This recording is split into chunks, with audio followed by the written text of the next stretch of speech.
global warming. The most pressing issue of our time.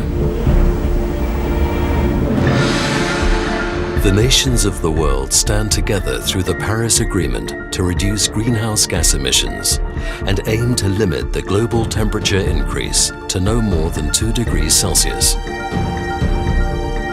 This is why Europe is planning to launch a series of new satellites to measure the concentrations of carbon dioxide, CO2, in the atmosphere, the most important man-made greenhouse gas contributing to climate change.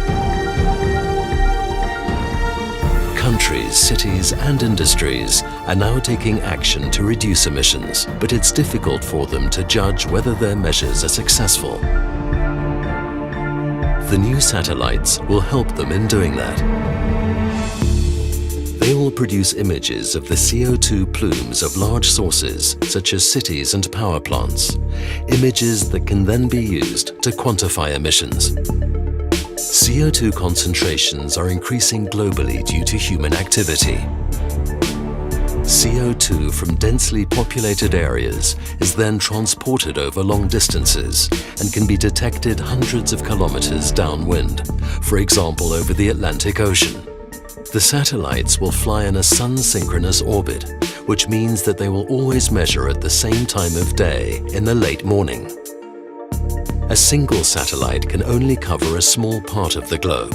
Up to 3 satellites, shown here in different colors, will therefore fly in constellation to observe the entire globe within only a few days.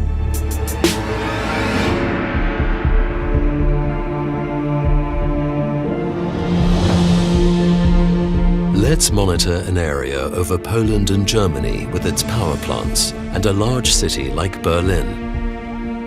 Because clouds are often blocking the view, many satellite overpasses are needed to estimate emissions with sufficient accuracy.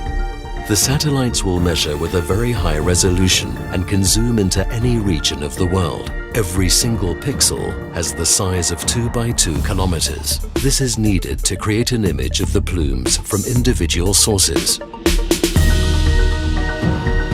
With this monitoring system, we can contribute to the reduction of greenhouse gas emissions and ultimately help preserve our planet.